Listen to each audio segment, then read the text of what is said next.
എല്ലാവർക്കും food and safari ചാനലിലെ മറ്റൊരു എപ്പിസോഡിലേക്ക് സ്വാഗതം. ഇന്ന് നമ്മൾ ചെയ്യാൻ പോകുന്നത് പോർക്ക് വിന്താലും, അതായത് ആംഗ്ലോ ഇന്ത്യൻ പോർക്ക് വിന്താലും നമ്മൾ ചെയ്യാൻ പോകുന്നത്. പക്ഷേ ഇത് ഒരു റെഡ് നോർമൽ നമ്മൾ ഇതിന് മുന്നേ ഉണ്ടാക്കിയ ഒരു ബീഫ് വിന്താലു പോലെ അല്ല, റെഡ് അല്ല.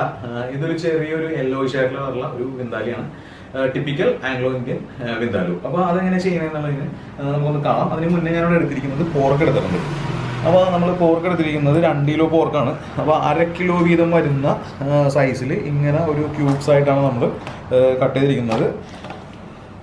കുറച്ച് നെയ്യ് കുറവാണ്, എന്നാലും നെയ്യ് വേണം ഇതിന്. അപ്പോൾ ഇതാണ് നമ്മൾ എടുത്തിരിക്കുന്നത്. അപ്പോൾ ഇതൊന്ന് നമുക്ക് വേവിക്കണം. അപ്പോൾ അതിനുവേണ്ടി ഞാനൊരു കുക്കർ എടുത്തിട്ടുണ്ട്. കുക്കറിലേക്ക് നമുക്ക് പോർക്കിൻ്റെ പീസ് നേരെ ഇട്ട് കൊടുക്കാം. അതിൽ വേറെ ഒന്നും ചേർക്കാനൊന്നുമില്ല. നമ്മൾ പോർക്ക് കുക്കറിലേക്ക് ഇട്ടിട്ടുണ്ട്. ഇനി ഇതിലേക്ക് നമുക്ക് വെള്ളം ഒഴിച്ചു കൊടുക്കാം. വെള്ളം ആവശ്യത്തിന് നമുക്ക് വെള്ളം, അതായത് പോർക്ക് മുങ്ങി നിൽക്കുന്ന ആ ഒരു ഇതിൽ വെച്ച് പിടിക്കാം. പോർക്ക് നല്ലോണം വേവണം. നമ്മൾ കുക്കറിൽ വെക്കുമ്പോഴത്തേക്കും 4 വിസിലാണ് പോർക്കിൻ്റെ വേവ് വരുന്നത്. അതുപോലെ നമ്മൾ തുറന്ന പാത്രത്തിലാണ് വേണമെന്നുണ്ടെങ്കിൽ നമുക്ക് ഇടയ്ക്കൊന്ന് നോക്കാൻ പറ്റും. ഒരു ഈർക്കിൽ എന്തെങ്കിലും ഉപയോഗിച്ചിട്ട് ഒന്ന് കുത്തി നോക്കി കഴിഞ്ഞാൽ അതിൻ്റെ വേവ് കറക്റ്റ് അറിയാൻ പറ്റും. അപ്പോൾ നമുക്ക് ആദ്യം പോർക്കൊന്ന് വെച്ചെടുക്കാം. പിന്നെ പോർക്കിൻ്റെ മസാല റെഡിയാക്കണം. അതായത് അതിൻ്റെ സൈഡ് മസ്റ്റേഡ്, അതായത് ദഹനത്തിന് ആവശ്യമായിട്ട് വരുന്നൊരു സംഭവമാണ്. അപ്പോൾ അത് നമുക്ക് ആദ്യം തയ്യാറാക്കണം. അതും നമ്മൾ ഈ മസാലയിൽ മിക്സ് ചെയ്യുന്നുണ്ട്. അപ്പോൾ അതെങ്ങനെ ചെയ്യണമെന്ന് കണ്ടുപോകാം. അപ്പോൾ ഇതിനകത്തൊരു ഞാനിപ്പോൾ ചെയ്യാൻ പോകുന്നത്, ഞാൻ ഇന്ന് തന്നെ സാധനം അരച്ചെടുക്കാവുന്നതാണ്. അപ്പോൾ അത് അങ്ങനെ ചെയ്ത് കഴിഞ്ഞാലുള്ളൊരു പ്രശ്നം എന്താണെന്ന് വെച്ച് കഴിഞ്ഞാൽ ഇതിന് ചെറിയൊരു കയ്പ്പ് നിൽക്കും. അപ്പോൾ നമ്മൾ ശരിക്കും ചെയ്യേണ്ടത് എന്താണെന്ന് വെച്ചാൽ 3 ദിവസം മുതൽ ഒരാഴ്ച വരെ ഞാൻ ഈ ചെയ്യാൻ പോകുന്ന തരത്തിലുള്ള സംഭവം അത്രയും ദിവസം വെക്കണം. അതായത് നമ്മൾ എന്താണ് വിന്താലി ഉണ്ടാക്കുന്നതെന്ന് വെച്ച് കഴിഞ്ഞാൽ അതിന് ഒരാഴ്ച മുന്നേ അല്ലെന്നുണ്ടെങ്കിൽ ഒരു 3-4 ദിവസം മുന്നേ ഈ സാധനം നമ്മൾ വിനാഗിരി ഇട്ട് വെക്കണം. അപ്പോൾ ഇട്ടതിന് ശേഷം വേണം നമ്മൾ അരക്കാനായിട്ട്. അപ്പോൾ നമുക്ക് ആ ഒരു ചെറിയൊരു കയ്പ്പ് മാറിക്കിട്ടുണ്ട് കടുകുരിപ്പിൻ്റെ. അപ്പോൾ അതിന് എന്തൊക്കെയാണ് എടുക്കണമെന്ന് ഞാനൊന്ന് കാണിച്ചു തരാം. പിന്നെ അത് നമ്മൾ പിന്നീട്, അതായത് ഒരു 4 ദിവസം വെച്ചിട്ടാണ് ചെയ്യണമെന്നുണ്ടെങ്കിൽ എന്തൊക്കെ ഒഴിവാക്കണം എന്നുള്ളത് ഞാൻ പറഞ്ഞുതരാം. അപ്പോൾ അതിന് നമുക്ക് ആദ്യമായിട്ട് നമ്മൾ എടുക്കുന്നത് മുളക് എടുത്തിട്ടുണ്ട്. അപ്പോൾ ഈ മുളക് നമ്മൾ ചെയ്യണം എന്താണെന്ന് വെച്ച് കഴിഞ്ഞാൽ നടുക്ക് ഇങ്ങനെ സ്പ്ലിറ്റ് ചെയ്ത് കട്ട് ചെയ്തിട്ട് ഇതിൻ്റെ ഉള്ളിൽ ആ ഒരു എൻ്റെ അരി നമ്മൾ എടുക്കണം. ഇത് മാത്രമേ നമ്മൾ എടുക്കുന്നുള്ളൂ. അതായത് നമുക്കിത് പുറമേയുള്ളൊരു ഇത് വേണ്ട. എന്താണെന്ന് വെച്ച് കഴിഞ്ഞാൽ അതിന് കളർ വ്യത്യാസം പറ്റും നമ്മൾ അരച്ച് ചെയ്യുമ്പോഴത്തേക്കും. അപ്പോൾ ഇതുപോലെ നമ്മൾ ആവശ്യത്തിന് 2 കിലോ ഇറച്ചിക്ക് എന്തോരം ആവശ്യമായിട്ട് ഇത് വരുന്നതെന്ന് വെച്ച് കഴിഞ്ഞാൽ അതിന് കണക്കാക്കിയിട്ട് നമുക്ക് ഈ ഒരു മുളകിൽ നിന്ന് നമുക്ക് കട്ട് ചെയ്തെടുക്കണം. അപ്പോൾ നമ്മൾ മുളകിൻ്റെ ഉള്ളിലെ തരിയൊക്കെ നമ്മൾ എടുത്തിട്ടുണ്ട്. പിന്നീട് നമുക്ക് ഇതിലേക്ക് നമുക്കിതിൻ്റെ പരിപാടി അങ്ങോട്ട് തുടങ്ങാം. അപ്പോൾ കടുകുരിപ്പ് എടുത്തിട്ടുണ്ട്. അപ്പോൾ ഇതാണ് സംഭവം, കടുകുരിപ്പ്. മസ്റ്റർഡ് സീഡ് ദാൽ എന്ന് പറയും. അത് നമുക്ക് കടയിൽ ചോദിച്ചു കഴിഞ്ഞാൽ പലചരക്കടയിൽ സംഭവം കിട്ടും. എല്ലാ കടയിലും കിട്ടണമെന്നില്ല. അപ്പോൾ വന്ന് അന്വേഷിക്കുക. മെയിനായിട്ടുള്ള മാർക്കറ്റുകളിലൊക്കെ സാധനം കിട്ടില്ല, എന്നുണ്ടെങ്കിൽ ഓൺലൈൻ നമുക്ക് പർച്ചേസ് ചെയ്യാം. അപ്പോൾ കടുകുരിപ്പ് ചേർത്തിട്ടുണ്ട്. പിന്നീട് നമ്മൾ ഉണക്കമുളകിൻ്റെ ഉള്ളിൽ ആ ഒരു അരി ചേർത്തിട്ടുണ്ട്. പിന്നെ നമുക്ക് ഇതിനകത്തേക്ക് ഏലക്ക ചേർത്ത് കൊടുക്കണം. ഏലക്ക ചേർത്തിട്ടുണ്ട്. പിന്നീട് നമ്മൾ കാഷ്യൂനട്ട് എടുത്തിട്ടുണ്ട്. അപ്പോൾ കാഷ്യൂനട്ടും ചേർത്തിട്ടുണ്ട്. അപ്പോൾ നമ്മളിതിപ്പോൾ ഒരാഴ്ചത്തേക്ക് വേണ്ടിയാണ് ചെയ്യണമെന്നുണ്ടെങ്കിൽ കാഷ്യൂനട്ട് ഇപ്പോൾ ചേർക്കണ്ട, അരക്കുന്ന സമയത്ത് ചേർത്താൽ മതി. അതുപോലെ വെളുത്തുള്ളി ചേർക്കുന്നുണ്ട്. വെളുത്തുള്ളി നമുക്ക് കുഴപ്പമില്ല, വെളുത്തുള്ളി നമുക്ക് ചേർക്കാം, വിഷയമില്ല. വെളുത്തുള്ളി ഇട്ട് നമുക്ക് 3 മുതൽ 7 ദിവസം വരെ നമുക്ക് വെക്കാം. പിന്നീട് നമുക്ക് ഇഞ്ചി ചേർക്കാനുണ്ട്. അപ്പോൾ ഞാൻ ഇവിടെ ഇഞ്ചി കട്ട് ചെയ്തെടുക്കുന്നുണ്ട്. അപ്പോൾ ഈ ഇഞ്ചി നമ്മൾ ചേർക്കുമ്പോഴത്തേക്കും ഇന്ന് ചേർക്കണമെന്നില്ല. നമ്മൾ ഈ പറഞ്ഞ പോലെ 7 ദിവസം അല്ലെങ്കിൽ 3-4 ദിവസം വെക്കണമെന്നുണ്ടെങ്കിൽ എന്നാണ് അരക്കാൻ പോകുന്നത് ആ ഒരു സമയത്ത് ഇഞ്ചി ചേർത്തിട്ട് അരച്ചാൽ മതി. അത് അതിന് മുന്നേ ചേർത്തുന്നവർക്ക് കുഴപ്പമൊന്നുമില്ല. അപ്പോൾ ഇഞ്ചി ചേർത്തിട്ടുണ്ട്. അപ്പോൾ കാഷ്യൂനട്ട് അങ്ങനെ ചേർത്തിടരുത്, അത് ചീത്തായി പോകാനുള്ള സാധ്യത കൂടുതലായിരിക്കും കാഷ്യൂനട്ട് ചെയ്യുമ്പോഴത്തേക്കും. പിന്നീട് ഇതിലേക്ക് നമുക്ക് കുറച്ച് പഞ്ചസാര ചേർത്ത് കൊടുക്കണം. പിന്നീട് നമുക്കിത് അരയ്ക്കാനായിട്ട് നമ്മൾ വിനാഗിരിയാണ് ഒഴിക്കണം. അപ്പോൾ വിനാഗിരി ആവശ്യത്തിന് നമുക്ക് വിനാഗിരിനടുക്ക് ഒഴിച്ചു കൊടുക്കാം. അപ്പോൾ ഇങ്ങനെ വിനാഗിരി ശരിക്കും മുങ്ങി കുതിർന്ന് നടക്കുന്ന തരത്തിൽ നമ്മൾ വിനാഗിരി ഒഴിക്കണം. എന്താണെന്ന് വെച്ച് കഴിഞ്ഞാൽ ഇത് കുറച്ച് കഴിയുമ്പോഴത്തേക്ക് കടുകുരിപ്പ് ചെറുതായിട്ടൊന്ന് വീർത്ത് വരും. അപ്പോൾ അതിന് കണക്കാക്കിയിട്ട് വേണം നമ്മൾ 7 ദിവസത്തേക്കാണ്, അല്ലാന്നുണ്ടെങ്കിൽ 4 മുതൽ 7 ദിവസം വരും. ഇതിനിടയിൽ ഇത്രയും ദിവസത്തേക്കാണ് നമ്മളിത് ചെയ്യണമെന്നുണ്ടെങ്കിൽ അങ്ങനെ നമുക്ക് വിനാഗിരി കുറച്ച് കൂട്ടി ഒഴിച്ച് വെക്കണം. എന്നിട്ട് ഒരു പ്ലാസ്റ്റിക് റാപ്പ് ഉപയോഗിച്ചിട്ട് ജസ്റ്റ് മൂടി വെച്ചാൽ മതി. ഫ്രിഡ്ജിലൊന്നും വെക്കേണ്ട കാര്യമില്ല. അപ്പോൾ ഞാനിതിപ്പോൾ ഒന്ന് ജസ്റ്റ് ഒന്ന് അരച്ചെടുക്കാൻ പോകും. മസ്റ്റേർഡ് സോസ് റെഡിയാക്കി എടുത്തിട്ടുണ്ട്. അതുപോലെ പോർക്കും നമ്മൾ വേവിച്ചെടുത്തിട്ടുണ്ട്. അപ്പോൾ ഇതാണ് പോർക്ക് നമ്മൾ വേവിച്ചിട്ട് വെച്ചിട്ടുണ്ട്. ചൂട് അറിയതാണ്. പിന്നീട് ഇപ്പോഴത്തെ ഇതാണ് മസ്റ്റേർഡ് സോസ്. ഇതാണ് മസ്റ്റേർഡ് സോസ് നമ്മൾ അടിച്ച് റെഡിയാക്കി വെച്ചിട്ടുണ്ട്. പിന്നെ നമുക്ക് അടുത്തായിട്ട് ഇതിൻ്റെ പ്രിപ്പറേഷനിലേക്ക് പോകണം. അപ്പോൾ അതിന് മുന്നേ നമുക്ക് പോർക്കൊന്ന് കട്ട് ചെയ്യാണ്ട്. അപ്പോൾ അതെങ്ങനെ കട്ട് ചെയ്യണേ എന്നുള്ളതിൻ്റെ ആ ഒരു പീസിൻ്റെ വലിപ്പം എങ്ങനെയാണെന്ന് ഞാൻ കാണിച്ചു തരാം. അപ്പോൾ നമുക്ക് പോർക്കൊന്ന് ക്ലീൻ ചെയ്തെടുക്കണം. അപ്പോൾ ഇത് പോർക്കിൻ്റെ തൊലിയാണത്. അപ്പോൾ നമുക്ക് തൊലി ഒന്ന് പൊളിച്ച് കളയണം. അപ്പോൾ അത് ജസ്റ്റ് ഇങ്ങനെ കൈ കൊണ്ട് ഇങ്ങനെ വലിച്ചു കഴിഞ്ഞാൽ അത് കിട്ടിക്കോളും. വേറെ മീറ്റൊന്നും ഇതിനൊപ്പം പോകുന്നില്ല. കൈ കൊണ്ട് തന്നെ നമുക്ക് ഇങ്ങനെ ചൂടാറി കഴിഞ്ഞ് കഴിഞ്ഞാൽ പയ്യെ വലിച്ചാൽ നമുക്ക് കിട്ടും. അപ്പോൾ ഇതാണ് തൊലിയാണ്. ഇപ്പോൾ നമുക്കിത് ഉപയോഗിക്കേണ്ട കാര്യമില്ല, ഇതിൽ മീറ്റൊന്നും വന്നിട്ടില്ല. അപ്പോൾ ചൂടാറിയിട്ട് വേണം ചെയ്യാനായിട്ട്. അപ്പോൾ നമ്മളത് പീസ് ഇങ്ങനെ എടുത്തിട്ടുണ്ട്. അപ്പോൾ പീസ് നമുക്കിവിടെ മാറ്റി വെക്കാം. അതുപോലെ ബാക്കിയുള്ള അതിൻ്റെ തൊലി നമുക്ക് അതുപോലെ തന്നെ മീറ്റ് പോവാത്ത രീതിയിൽ നമുക്ക് പൊളിച്ചെടുക്കാം. ചൂട് കംപ്ലീറ്റ് ആയിട്ട് പോയിട്ടില്ല, അതുകൊണ്ടാണ് വരാനായിട്ട് ചെറിയൊരു ബുദ്ധിമുട്ട്. കംപ്ലീറ്റ് ആയിട്ടുള്ള ചൂട് അങ്ങോട്ട് പോയി കഴിഞ്ഞാൽ ഫാൻ്റെ അടിയിൽ വെച്ച് തണുപ്പിച്ചെടുക്കണമെന്നുണ്ടെങ്കിൽ നമുക്ക് സുഖമായിട്ട് അത് വലിച്ചെടുക്കാൻ പറ്റും. അപ്പോൾ പോർക്ക് നല്ലോണം വെന്തിട്ടുണ്ട്. അങ്ങനെ അങ്ങോട്ട് നമുക്ക് തൊലി മാറ്റാം. അപ്പോൾ നമുക്ക് പോർക്ക് കട്ട് ചെയ്യാം. സ്ലൈസ് ആയിട്ടാണ് കട്ട് ചെയ്യേണ്ടത്. അപ്പോൾ ഇത്തരത്തിൽ നമുക്ക് കട്ട് ചെയ്യാം. അപ്പോൾ ഇങ്ങനെ സൈസ്, അതുപോലെ തന്നെ നമുക്കൊരു 1/2 ഇഞ്ച് കനത്തിൽ ഇങ്ങനെ ഈ ഒരു തരത്തിൽ വേണം കട്ട് ചെയ്യാനായിട്ട്. അപ്പോൾ നമുക്ക് ഇവിടെ നെയ്യ് കിട്ടും, അതുപോലെ മീറ്റ്, പിന്നീട് നെയ്യും കുറച്ച് മീറ്റും ആയിട്ടുള്ള. അപ്പോൾ ഈ തരത്തിലാണ് നമ്മൾ വിന്താലിക്ക് വേണ്ടി, അതായത് ആംഗ്ലോ ഇന്ത്യൻ വിന്താലിക്ക് വേണ്ടി നമ്മൾ പീസ് കട്ട് ചെയ്തെടുക്കുന്നത്. ചെറിയ പീസ് ആവരുത്, ഇങ്ങനെ ഒരു സൈസ് തന്നെ വേണം. ഒരു സൈസ് വെച്ചിട്ടായിരിക്കും ഒരു ഒറ്റ പീസ് മതി നമുക്ക് കഴിക്കാനായിട്ട്. അപ്പോൾ അതുപോലെ നമുക്ക് എല്ലാ പോർക്കിൻ്റെ പീസും ആ ഒരു സൈസ് വെച്ചിട്ട് നമുക്ക് കട്ട് ചെയ്തെടുക്കാം.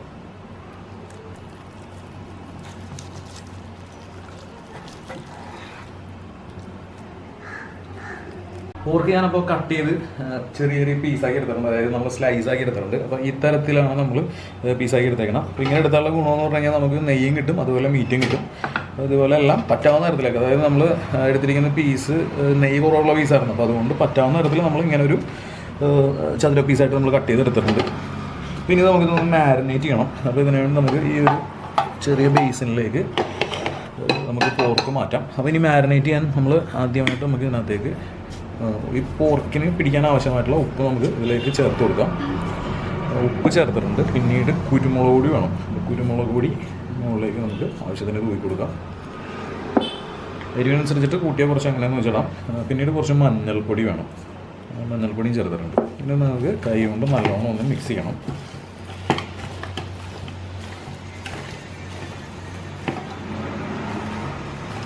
പോർക്കിൽ മസാല കഴിച്ചിടണം. പിന്നെ ഇതിലേക്ക് നമുക്ക് കുറച്ച് വൈറ്റ് വിനാഗിരി, നമ്മുടെ നോർമലി കിട്ടുന്ന വിനാഗിരിൻ്റെ മുകളിലേക്ക് നമുക്ക് ഒഴിച്ചു കൊടുക്കാം. എന്നിട്ട് നമുക്ക് നല്ലോണം വിനാഗിരിയും എല്ലാ സ്ഥലത്തേക്ക് എത്തുന്ന തരത്തിൽ ഒന്ന് മിക്സ് ചെയ്യാം. അപ്പോൾ ഇതിനകത്ത് നമ്മൾ ചെയ്യേണ്ട കാര്യം എന്താണെന്ന് വെച്ച് കഴിഞ്ഞാൽ, നമ്മൾ എന്നാണ് കറി വെക്കണമെന്ന് വെച്ച് കഴിഞ്ഞാൽ എൻ്റെ തലേദിവസം നോക്കി പോർക്ക് മേടിച്ചിട്ട് ഇത്തരത്തിൽ വേവിച്ച് സ്ലൈസ് ചെയ്തിട്ട് ഇതുപോലെ ഈ മസാല അങ്ങോട്ട് തേച്ചിട്ട് നേരെ ഇത് ഫ്രിഡ്ജിലേക്ക് വെച്ചാൽ മതി. അപ്പോൾ പോർക്കിൻ്റെ മീറ്റിലേക്ക് നല്ലോണം ഉപ്പും പുളിയും കുരുമുളകിൻ്റെ അരിവൊക്കെ നല്ലോണം കയറി പിടിച്ചോളും. എന്നിട്ട് നമുക്ക് പിറ്റേ ദിവസം രാവിലെ ആകുമ്പോഴത്തേക്കും നമുക്ക് മസാല ഉണ്ടാക്കാം. പിന്നെ അതുപോലെ തന്നെ നമ്മൾ ആ ഒരു നമ്മുടെ മസ്റ്റേർഡ് സോസ് ഉണ്ടാക്കിയിരിക്കുന്നത് അത് ഈ നമ്മൾ കറി ഉണ്ടാക്കാൻ ഉദ്ദേശിക്കുന്നതിൻ്റെ 4 ദിവസം മുന്നേ അല്ലെങ്കിൽ 3 ദിവസം മുന്നേ, അല്ലെന്നുണ്ടെങ്കിൽ ഒരാഴ്ച വരെ നമുക്ക് ഈ സാധനം വെക്കാം. പുറകോട്ട് നമുക്ക് ചെയ്യാം. എന്നാൽ ഉണ്ടാക്കാൻ ഉദ്ദേശിക്കുന്നത് വെച്ച് കഴിഞ്ഞാൽ 3 ദിവസം, ചുരുങ്ങിയത് 3 ദിവസങ്ങളിൽ ഈ മസാല നമ്മൾ വിനാഗിരിലിട്ട് വെക്കണം. അപ്പോൾ അങ്ങനെയാണ് ചെയ്യേണ്ടത്. അങ്ങനെ ചെയ്താൽ ഇതിൻ്റെ കറക്റ്റ് ഗുണം നമുക്ക് കിട്ടും. അതായത് ആ ഒരു ടേസ്റ്റ് നല്ല അടിപൊളിയായിട്ട് നമുക്ക് അതിനകത്ത് കിട്ടും. ഇതിപ്പോൾ ചെയ്ത് കഴിയുമ്പോഴത്തേക്ക് എന്താണ്, നമ്മൾക്ക് ഇപ്പോൾ തന്നെ പോർക്ക് കട്ട് ചെയ്തിട്ട് നമ്മളിപ്പോൾ തന്നെ കറി വെച്ച് കഴിഞ്ഞാൽ പോർക്കിൻ്റെ ഉള്ളിലേക്ക് കാര്യമായിട്ട് മസാലയൊന്നും കയറില്ല. അതാണ് ഒരു പ്രശ്നമുള്ളത്. അപ്പോൾ അത് കൃത്യമായിട്ട് ഒരു രാത്രി കംപ്ലീറ്റ് റെഫ്രിജറേറ്റ് ചെയ്യാം. അതിനുശേഷം പിറ്റേ ദിവസം നമുക്ക് മസാല ഉണ്ടാക്കിയിട്ട് മസാലയിലേക്ക് നമുക്ക് പോർക്കിട്ട് നമുക്ക് കറി വെക്കാം. അതാണ് അതിൻ്റെ ഒരു രീതി. അപ്പോൾ ഞാനിതിപ്പോൾ അത്രയും ദിവസം ടൈം എടുക്കാൻ പറ്റാത്തതുകൊണ്ട് ഞാനിങ്ങനെ ചെയ്തേക്കണം. അപ്പോൾ നമുക്ക് അതിൻ്റെ മസാലയിലേക്ക് നമുക്ക് പോകാം. അപ്പോൾ നമുക്കിപ്പോൾ ഈ ഒരു സമയം കൊണ്ട് നമ്മൾ മസാല കൂട്ടുന്ന സമയത്ത് നമുക്ക് നേരെ ഇത് ഫ്രിഡ്ജിലേക്ക് കയറ്റി വെക്കാം. അപ്പോൾ നമുക്ക് പോർക്കിൻ്റെ മസാല തയ്യാറാക്കണം. അതിനുവേണ്ടി നമുക്ക് പൈനാപ്പിൾ വേണം. അപ്പോൾ പൈനാപ്പിൾ നമുക്ക് കട്ട് ചെയ്തെടുക്കണം. അപ്പോൾ പൈനാപ്പിൾ എങ്ങനെ എളുപ്പത്തിൽ കട്ട് ചെയ്യാമെന്ന് അറിയാത്തവരുണ്ടെന്നുണ്ടെങ്കിൽ ഒന്ന് കണ്ടു നോക്കുക. ഇത്തരത്തിൽ 2 അറ്റവും നമുക്ക് കട്ട് ചെയ്ത് മാറ്റണം. അതിനുശേഷം മോളിൽ നിന്ന് നമുക്ക് ഈ ഒരു ഉള്ളിൽ ഇത് കാണാൻ പറ്റും, ആ ഒരു അഴുക്ക് നിൽക്കുന്ന സ്ഥലം, ആ സ്ഥലം വെച്ചിട്ട് നേരെ താഴത്തേക്ക് കട്ട് ചെയ്താൽ മതി. ഒരു സ്ക്വയറായിട്ട് അങ്ങോട്ട് കട്ട് ചെയ്യുക.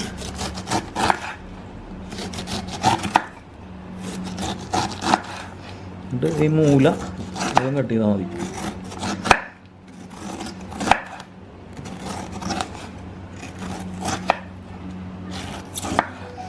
നമ്മൾ പൈനാപ്പിൾ കട്ട് ചെയ്ത് എടുത്തിട്ടുണ്ട്. ഇനിയിപ്പോൾ ഇവിടെ വരുന്നത് ഈ ഭാഗം നമുക്ക് കട്ട് ചെയ്ത് കളയാം.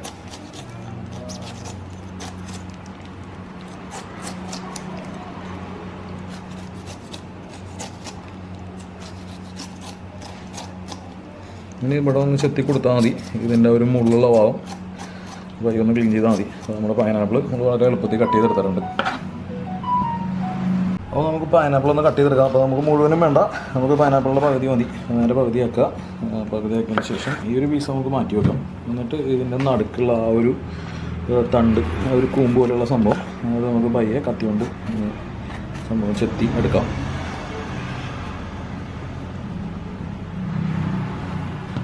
അപ്പോൾ നമ്മൾ പൈനാപ്പിളിൻ്റെ നടുക്കത്തെ തണ്ട് കളഞ്ഞെടുത്തിട്ടുണ്ട്. അപ്പോൾ ഇതുപോലെ നമുക്ക് ചെറുതായിട്ട് ഇങ്ങനെ കട്ട് ചെയ്യാം. എന്നിട്ട് നമുക്ക് പയ്യെ ഒന്ന് സ്ലൈസ് ചെയ്തെടുക്കണം.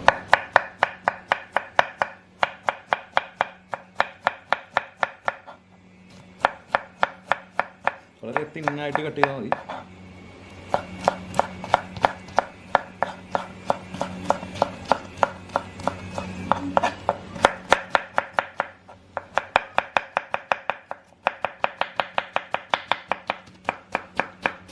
അപ്പോൾ നമ്മൾ കട്ട് ചെയ്ത് കഴിഞ്ഞിട്ടുണ്ട്.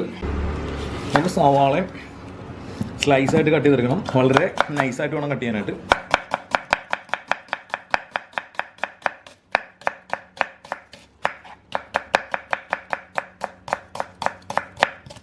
അപ്പോൾ ഇത്തരത്തിൽ വളരെ തിന്നായിട്ട് വേണം കട്ട് ചെയ്യാനായിട്ട് സവാള. ഇതുപോലെ ബാക്കിയുള്ള സവാള കൂടി ഒന്ന് കട്ട് ചെയ്തെടുക്കട്ടെ.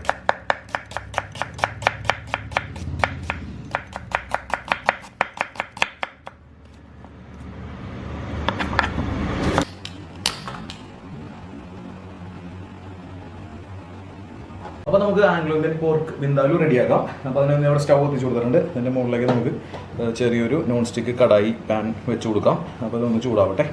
നമ്മുടെ കടായി ചൂടായി വരുന്നുണ്ട്. ഇതിലേക്ക് നമുക്ക് വെളിച്ചെണ്ണ ഒഴിച്ച് കൊടുക്കാം. നമ്മൾ വെളിച്ചെണ്ണയിലാണ് വെക്കണം, അല്ലെന്നുണ്ടെങ്കിൽ വെജിറ്റബിൾ ഓയിലാണെങ്കിൽ വെജിറ്റബിൾ ഓയിൽ ഉപയോഗിക്കാം. ഞാനിപ്പോൾ വെളിച്ചെണ്ണയാണ് ഉപയോഗിക്കണം. അപ്പോൾ ആവശ്യത്തിന് എണ്ണ ഒഴിച്ച് കൊടുത്തിട്ടുണ്ട്. എണ്ണ ചൂടായി വരുന്നുണ്ട്. ഇതിലേക്ക് നമുക്ക് ജിഞ്ചർ ഗാർലിക് പേസ്റ്റ് ചേർത്ത് കൊടുക്കാം. നല്ലോണം ഒന്ന് സോട്ട് ചെയ്യാം. ഇതിലേക്ക് നമുക്ക് കട്ട് ചെയ്ത് വെച്ചാൽ പൈനാപ്പിൾ നമുക്ക് ചേർത്ത് കൊടുക്കാം.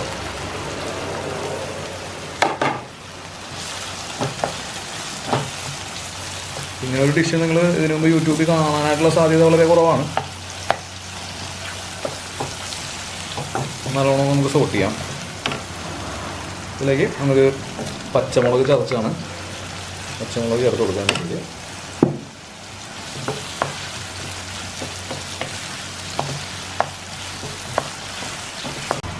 അപ്പോൾ നമ്മൾ എണ്ണയിലിട്ട് സോട്ട് ചെയ്ത പൈനാപ്പിളിലേക്ക് നമുക്ക് സ്ലൈസ് ചെയ്ത് വെച്ച് സ്ലൈസായിട്ട് കട്ട് ചെയ്ത് വെച്ചാൽ സവാള നമുക്ക് ചേർത്ത് കൊടുക്കാം.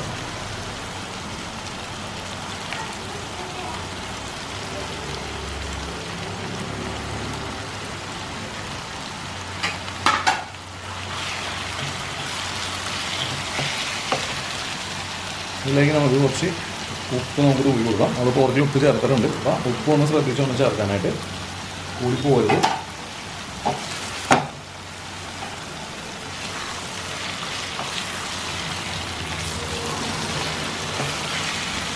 അപ്പോൾ നല്ലോണം കുക്കായി വരട്ടെ. നമുക്കൊന്ന് മൂടി വെച്ചേക്കാം. അപ്പോൾ നമ്മുടെ സവാള നല്ലോണം വഴന്ന് വന്നിട്ടുണ്ട്. കളറൊക്കെ മാറിയിട്ടുണ്ട്. ചെറിയൊരു ഗോൾഡൻ കളറിലേക്ക് വന്നിട്ടുണ്ട്. അപ്പോൾ ഇതിലേക്ക് നമുക്കിനി പൊടികൾ ചേർത്ത് കൊടുക്കാം. അപ്പോൾ ഇതിലേക്ക് നമുക്ക് കുറച്ച് മഞ്ഞൾപ്പൊടി ചേർത്ത് കൊടുക്കാം. പിന്നീട് നമുക്ക് മല്ലിപ്പൊടി ചേർക്കണം. കുറച്ച് മല്ലിപ്പൊടി ചേർത്തിട്ടുണ്ട്. നമ്മൾ സോട്ട് ചെയ്ത് കൊടുക്കാം.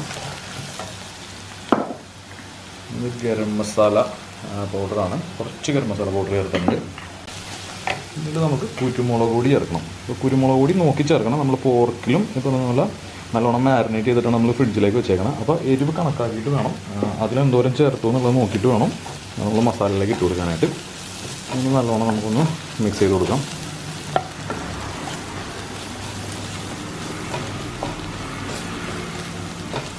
അപ്പോൾ നമ്മൾ ഇതിലേക്ക് ചേർത്ത പൊടികളൊക്കെ നല്ലോണം മൂത്ത് വന്നിട്ടുണ്ട്. അപ്പോൾ ഇനി ഇതിലേക്ക് നമുക്ക് കുറച്ച് വെള്ളം ഒഴിച്ച് കൊടുക്കണം. നമുക്ക് മസാല എല്ലാം കൂടി ഒന്ന് മിക്സ് ആവാൻ വേണ്ടിയാണ്. അപ്പോൾ കുറച്ച് വെള്ളം ഒഴിക്കുന്നുണ്ട്.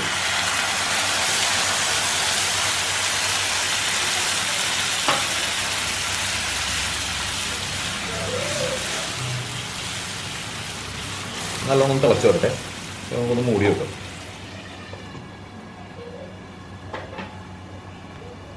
അപ്പോൾ നമ്മുടെ മസാല നല്ലോണം തിളച്ച് വരുന്നുണ്ട്. ഇതിലേക്ക് നമുക്ക് പോർക്ക് ചേർത്ത് കൊടുക്കാം. അപ്പോൾ നമ്മൾ ഫ്രിഡ്ജിൽ മാരിനേറ്റ് ചെയ്തതിന് ശേഷം ഫ്രിഡ്ജിലേക്ക് വെച്ച പോർക്കാണ്. അപ്പോൾ ഈ പോർക്ക് നമുക്ക് മസാലയിലേക്ക് പയ്യെ ഇട്ട് കൊടുക്കാം. നമ്മൾ മഞ്ഞൾപ്പൊടിയും കുരുമുളക് പൊടിയും വിനാഗിരി ഉപ്പും ചേർത്തിട്ട് മാരിനേറ്റ് ചെയ്ത പോർക്കാണ്. അപ്പോൾ ആ പോർക്കിന് നമുക്ക് മസാലയിലേക്ക് ഇട്ടിട്ട് ഒന്ന് നല്ലോണം ഒന്ന് സോട്ട് ചെയ്ത് കൊടുക്കണം. ഒന്ന് മൂടി വെക്കാം. ഒന്ന് മൂടി വെക്കാം. അപ്പോൾ നമ്മുടെ പോർക്ക് ഗ്രേവിയിലേക്ക് ഇട്ടിട്ട് കുറച്ച് നേരമായി. അപ്പോൾ ഇനി നമുക്ക് അടുത്തതായിട്ട് അപ്പോൾ നമ്മുടെ സോസ് ഇവിടെ, നമ്മുടെ മസ്റ്റർഡ് സോസ് റെഡി ആയിട്ടുണ്ട്. അതുപോലെ നമ്മുടെ പോർക്ക് ഇവിടെ തിളച്ചിട്ടിരിക്കുകയാണ്. അപ്പോൾ ഇതിൻ്റെ അതായത് ഈ നമ്മുടെ ഈ ഒരു ഡിഷിൻ്റെ മെയിൻ സംഭവം എന്ന് പറയുന്നത് ഈ ഒരു സോസാണ്. അപ്പോൾ നമുക്ക് ഈ സോസ് ഇതിൻ്റെ മുകളിലേക്ക് ഇട്ട് കൊടുക്കണം. അപ്പോൾ ആ എന്തോരം ക്വാണ്ടിറ്റിയാണ് ഇതിന് ആവശ്യമുള്ളതെന്ന് വെച്ച് കഴിഞ്ഞാൽ അതിന് കണക്കാക്കി എടുക്കുക. പിന്നെ ഇത് നമ്മൾ ഇതിൻ്റെ സൈഡ് ഡിഷായിട്ടാണ് ഉപയോഗിക്കുന്നത്. കഴിക്കുന്ന സമയത്ത് നമ്മൾ ഇതിൽ മുക്കിയാണ് പോർക്ക് കഴിക്കുന്നത്. അപ്പോൾ അത്രയും ഒരു കണക്കിന് എന്തോരം ആവശ്യമുണ്ടെന്ന് വെച്ച് കഴിഞ്ഞാൽ അത്രയും പേര് മാറ്റി വെക്കാം. ബാക്കിയുള്ളത് നമുക്ക് ഇതിലേക്ക് ചേർക്കാം. നമ്മൾ മസാല, അതായത് മസ്റ്റേർഡ് മസാലയിലേക്ക് ചേർത്തിട്ടുണ്ട്. ഇനി നമുക്ക് നല്ലോണം ഒന്ന് മറിച്ച് മിക്സ് ചെയ്ത് കൊടുക്കാം. ഇതാണ് ഇതിൻ്റെ ഒരു ടേസ്റ്റ് എന്ന് പറയുന്ന സംഭവം. ആംഗ്ലോ ഇന്ത്യൻ വിന്താലിയുടെ മെയിനായിട്ടുള്ളൊരു കൂട്ടാണ് നമ്മളിപ്പോൾ ചേർത്തിരിക്കുന്നത്. അത് പോർക്ക് കഴിച്ച് കഴിഞ്ഞാൽ ഒരു ദഹനം കിട്ടാൻ കൂടിയാണ് നമ്മൾ മസ്റ്റർഡ് സോസ് ഉണ്ടാക്കിയിരിക്കുന്നത്. കളറ് നമ്മുടെ ആ ഒരു കറിയുടെ കളറ് വലിയ യെല്ലോയിഷായിട്ട് മാറി വന്നിട്ടുണ്ട്. ഇതിനിങ്ങനെ ഒരു ചെറിയ തീ കിടന്നിട്ട് നല്ലോണം ഒന്ന് എല്ലാം കൂടി ഒന്ന് മിക്സ് ആവട്ടെ. അപ്പോൾ നമ്മുടെ ആംഗ്ലോ ഇന്ത്യൻ എന്തായാലും നമുക്ക് തുറന്ന് നോക്കാം. സംഭവം എണ്ണയൊക്കെ നല്ലോണം തെളിഞ്ഞു വന്നിട്ടുണ്ട്. പോർക്കിൽ നിന്നുള്ള നെയ്യൊക്കെ ഉരുകി നല്ലോണം ഇറങ്ങിയിട്ടുണ്ട്. അപ്പോൾ മതി. നല്ല തിക്ക് റിച്ച് ക്രീമി ഗ്രേവിയാണ്. അടിപൊളിയായിട്ടുണ്ട് സംഭവം. നല്ല ക്രീമിയാണ്, പറയാനുള്ള സംഭവം. സോസൊക്കെ നല്ലോണം തിക്കായിട്ടുണ്ട്. അപ്പോൾ നമുക്കിനി പയ്യെ സ്റ്റവ് ഒന്ന് ഓഫ് ചെയ്ത് കൊടുക്കാം. അപ്പോൾ ഇത്രയും കുക്ക് ചെയ്തത് മതി. സംഭവം ഓക്കെ ആയിട്ടുണ്ട്. ഇനിയിപ്പോൾ നമുക്ക് ഇത് ആ ഒരു പോർക്കിൻ്റെ ഒരു പീസ്, നല്ലൊരു സ്ലൈസ് പീസ് നോക്കിയിട്ട് നമുക്കൊന്ന് പ്ലേറ്റ് ചെയ്യാം. അപ്പോൾ ഒരു നല്ലൊരു ഗ്രേവി അവിടെ നിർത്തിക്കൊണ്ട് നമുക്ക് ആദ്യം ഒരു പീസ് എടുക്കാം. ഇതാണ് നല്ല അടിപൊളിയായിട്ട് നല്ല സ്ലൈസ് പീസ് നമുക്ക് കിട്ടിയിട്ടുണ്ട്. അപ്പോൾ ഞാൻ ഇവിടെ ഒരു പ്ലേറ്റ് എടുത്തിട്ടുണ്ട്. ആ പ്ലേറ്റിലേക്ക് നമുക്ക് പയ്യെ ഈ ഒരു പീസ് നമുക്ക് വെച്ച് കൊടുക്കാം. ഇതിൻ്റെ മുകളിലേക്ക് നമുക്ക് കുറച്ച് ഇതിൻ്റെ ആ ഒരു ഗ്രേവി നമുക്ക് ഇതിൻ്റെ മുകളിലേക്ക് ഇട്ട് കൊടുക്കാം. ഇത്രയും മതി. നമുക്ക് ഒരു പീസ് മതി ഒരാൾക്ക് കഴിക്കാനായിട്ട്. അതിൻ്റെ മുകളിൽ ഇത്രയും ഗ്രേവിയും ഇട്ടിട്ടുണ്ട്. മസ്റ്റേർഡ് സോസും കൂടി വെച്ച് കൊടുക്കാം. ഇത്രയും മതി, ഒരുപാടൊന്നും വേണ്ട. അപ്പോൾ നമ്മുടെ ആംഗ്ലോ ഇന്ത്യൻ പോർക്ക് ഇന്നലെ റെഡി ആയിട്ടുണ്ട്. ഇത് എങ്ങനെയുണ്ടെന്ന് കഴിച്ച് നോക്കാം. അപ്പോൾ ഒരു ചെറിയ പീസ് നമുക്കൊന്ന് ഇതിൽ വിടിച്ചെടുക്കാം. നെയ്യിന്ന് ഒരു ചെറിയ പീസ് വിടിച്ചെടുത്തിട്ടുണ്ട്. അത് ഇറച്ചിയും കുറച്ച് നെയ്യും കൂടി കൂടിയതാണ്. അത് നമുക്കൊന്ന് ഗ്രേവിയിൽ മുക്കിയിട്ട് നമ്മുടെ മസ്റ്റേർഡ് സോസിലേക്ക് ചെറുതായിട്ടൊന്ന് മുക്കാം. എന്നിട്ട് നമുക്കിതൊന്ന് കഴിച്ച് നോക്കാം. ചൂടുണ്ട്. പോർക്ക് നല്ലോണം വെന്തിട്ടുണ്ട്. ഓവറായിട്ട് പുളിയൊന്നുമില്ല. ഒരു നെയ്യിൻ്റെ പീസും കൂടിയാണ്. അപ്പോൾ ഇതൊന്ന് നമുക്കൊന്ന് മസ്റ്റേർഡ് സോസിൽ ചേർത്തിട്ടൊന്ന് കഴിച്ച് നോക്കാം. സംഭവം സൂപ്പറാണ്. എല്ലാവരും റെസിപ്പി ഒന്ന് ട്രൈ ചെയ്ത് നോക്കുക. എത്ര പേര് റെസിപ്പി അറിയാമെന്നുള്ളത് എനിക്കറിയില്ല. എല്ലാവരും ഒന്ന് ട്രൈ ചെയ്യുക. പോർക്ക് കഴിക്കുന്നവർ ട്രൈ ചെയ്യുക. അല്ലാത്തവർ ഇതിന് മുന്നേ വേറെ ഞാൻ ബീഫിൻ്റെ ചെയ്തിട്ടുണ്ട്. അപ്പോൾ അത്തരത്തിൽ ഒന്ന് ചെയ്ത് നോക്കാം. അപ്പം ഇഷ്ടപ്പെട്ട ലൈക്ക് ചെയ്യുക, ഷെയർ ചെയ്യുക, സബ്സ്ക്രൈബ് ചെയ്യാത്ത ആരെങ്കിലും ഒന്ന് സബ്സ്ക്രൈബ് ചെയ്യുക. വളരെ ടേസ്റ്റി ആയിട്ടുള്ള ഡിഷാണ്. പിന്നെ ഉണ്ടാക്കുമ്പോഴത്തേക്ക് ആകെ ശ്രദ്ധിക്കേണ്ട സംഭവം എന്ന് പറഞ്ഞാൽ വിനാഗിരി കൂടരുത്. വിനാഗിരി കറക്റ്റായിട്ട് ചേർത്തിട്ട് ചെയ്യുക. അതായത് നമ്മൾ ആ ഒരു മസ്റ്റേർഡ് സോസ് വിനാഗിരി കറക്റ്റായിട്ട് ഒഴിച്ചാൽ മതി. ബാക്കി വേറെ ഒന്നും പേടിക്കാനില്ല. ഞാൻ ചെയ്ത് അതുപോലെ തന്നെ ചെയ്താൽ മതി. പറ്റുമെന്നുണ്ടെങ്കിൽ പറഞ്ഞ പോലെ ഒരു 4-5 ദിവസം ഇട്ട് വെച്ചിട്ട് അരച്ചെടുത്താൽ നമുക്ക് ചെറിയൊരു കയ്പുണ്ടാവും. ആ കയ്പ് ഒഴിവാക്കുക. അത് കടുക് പരിപ്പിൻ്റെ ആ ഒരു കയ്പാണ് വരുന്നത്. അപ്പോൾ അതൊന്ന് മാത്രം ശ്രദ്ധിച്ചാൽ മതി. വേറെ ഒന്നുമില്ല. ഈ തരത്തിലൊന്ന് ട്രൈ ചെയ്ത് നോക്കാം.